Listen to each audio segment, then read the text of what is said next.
Aí vedes dous teixugos facéndose monadas. Son imaxes captadas por cámaras de fototrampeo. Grazas a elas, os expertos poden estudar a poboación das diferentes especies que viven nos nosos montes. Raposos, corzos, xinetas, garduñas, londras e ata as mandas de xabarís. Grazas a este mecanismo non só teñen controlados a estes animais, senón que tamén poden tomar medidas para evitar que danen os cultivos e as fincas dos veciños. Unha boa medida de control para ter un coñecemento real da situación, sobre todo nun momento no que os xabarís se están afastando do seu hábitat natural. A verdade é que son hipnóticas estas imaxes de ver os animaliños tranquilamente aí seguindo o seu hábitat e además pasando por diante da cámara sen decatarse que como máis nos gusta. Imos falar cos responsables destas imaxes tan maravillosas. Falamos ca Asociación Naturalista Baixo Miño. Noé, biólogo, moi boas tardes. Hola, moi boas tardes. A ver, Noé, que a verdade é que quedas mirando pampo para estas imaxes porque eu estaría horas vendo como se comportan os animaliños no seu hábitat. Eu non sei se houve algún animal que poidestes captar coas vosas cámaras que vos sorprendera. Non sei cal foi que máis vos sorprendeu poder captalo. Bueno, esas imaxes que estades vendo foron gravadas no Monte Trega.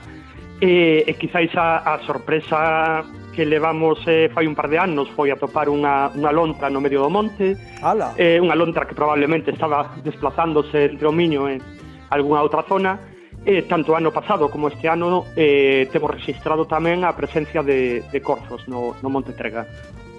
Noé, nos últimos anos puidestes notar o aumento da poboación de algún animal especificamente?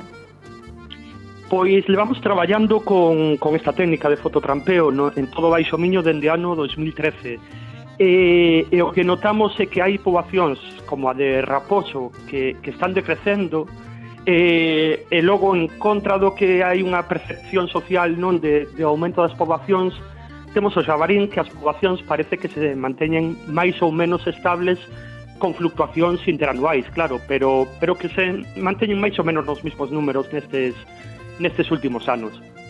Noé, porque precisamente un dos obxectivos deste programa de poñer as cámaras de fototrampeo foi precisamente vixiar o xabaril, non? A ver canto número de xabaril había pola zona. Estás dicindo que a conclusión é que tampouco medrou nos últimos anos.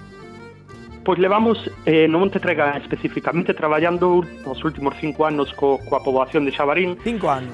Porque, bueno, unha especie que existe un conflicto non entre as distintas formas de entender a súa xestión, entre os que formamos parte de asociacións conservacionistas que obviamente non sufrimos os danos da especie, e xente que ten, por exemplo, terreos agrícolas que traballan de explotación familiar que sufre os danos da especie. Entón, obviamente son distintas formas de entender a poboación, non? Ou a xestión da especie. Entón, o que pretendemos é aportar datos que permitan á administración xestionar a especie dunha forma informada, digamos, con datos obxectivos.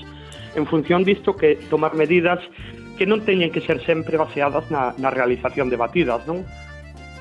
Noé, ti como experto queremos saber, porque claro, moito temos falado aquí dos xabaríns, que vemos imaxes de bandas de xabaríns e de porcos bravos nas cidades.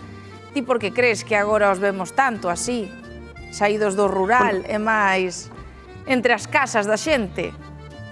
Hai un cambio de hábitos tanto nosos, que hai un despoboamento do rural, e logo hai un cambio nos montes tamén.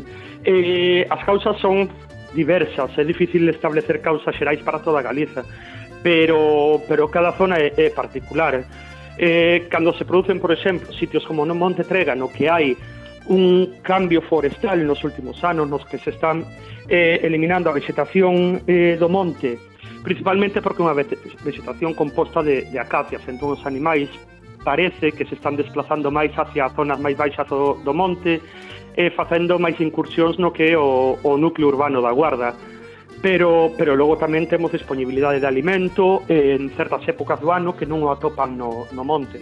E o curioso de todo isto é que sodes capaces de ir facendo o rexistro de todos eses movimentos coas vosas cámaras, e de verdade que me parece maravilloso. E ademais o que dis, é verdade que o debate está aberto, pero hai que poñer datos obxectivos en riba da mesa. Noé, biólogo, moitísimas grazas por estar hoxe connosco aquí na Hora Galega.